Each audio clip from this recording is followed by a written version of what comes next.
एक बार की बात है। एक गुरु और शिष्य जंगल के रास्ते से कहीं जा रहे थे।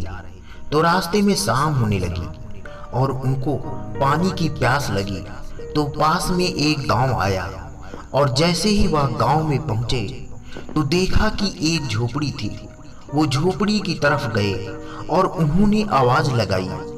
तभी एक आदमी और उनकी पत्नी साथ ही साथ में उनके 3 बच्चे भी आए जो फटे पुराने कपड़ों पहने हुए थे। गुरु यह सब दृश्य देख रहे थे कि इतना बड़ा खेत है, इन्होंने फसल इसमें नहीं लगाई हुई है।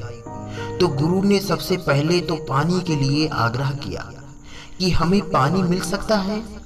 तो उन्होंने गुरु और शिष्य को पानी पिलाया।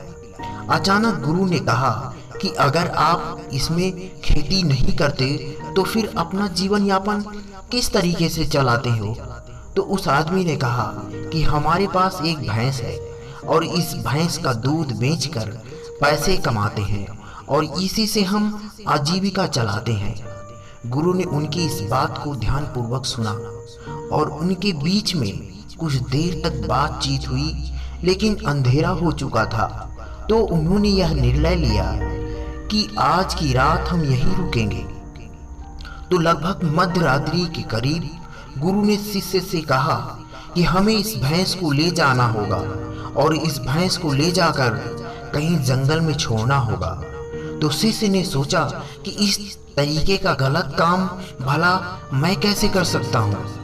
अगर मैं इस भैंस को ले करके जाऊंगा तो यह आदमी बाद में अपना जीवन यापन कैसे करेगा?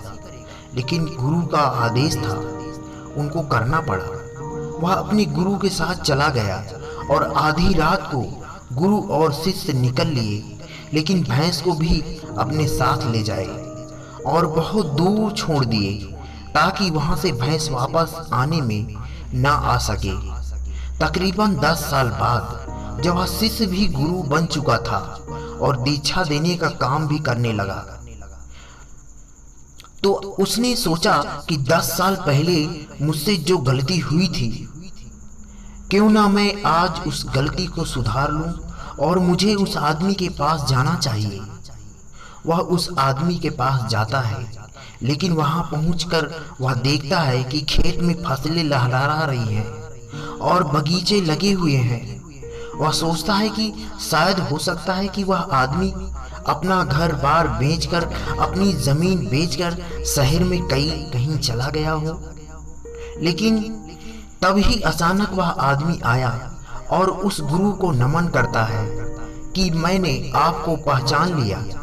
बरसों पहले आप आपके गुरु साथ आए थे, लेकिन उस दिन रात को अचानक पता नहीं क्या हुआ कि हमारी भैंस हमें छोड़कर चली गई और अब हमारे कोई दूसरा काम करना नहीं था जिससे हमारी आजीविका पुनः सुचारू रूप से चल सके।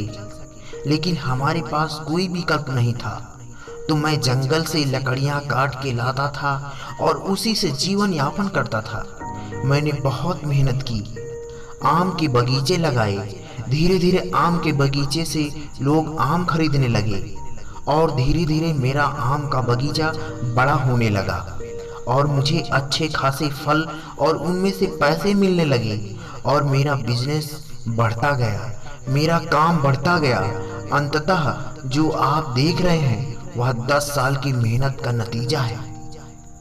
तो दोस्तों, कहानी से हमें यह शिक्षा मिलती है कि आपके जीवन में भी कोई ऐसी भैंस है क्या जिसको आप नहीं छोड़ना चाहते हो और सिर्फ उसी से आप कमाई करना चाहते हो। जैसे कि उस आदमी को नहीं पता था कि उसके अंदर टैलेंट है, उसके अंदर इतनी क्षमता है, लेकिन गुरु ने उसका भाग्य बदल दिया।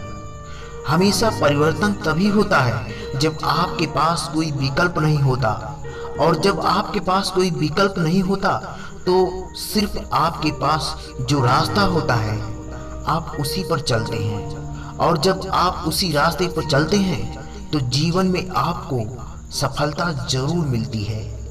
अंत में यही कहूँगा, इस तरह की कहानियों को देखने के लिए आप देखते रहिए मोटिवेशन की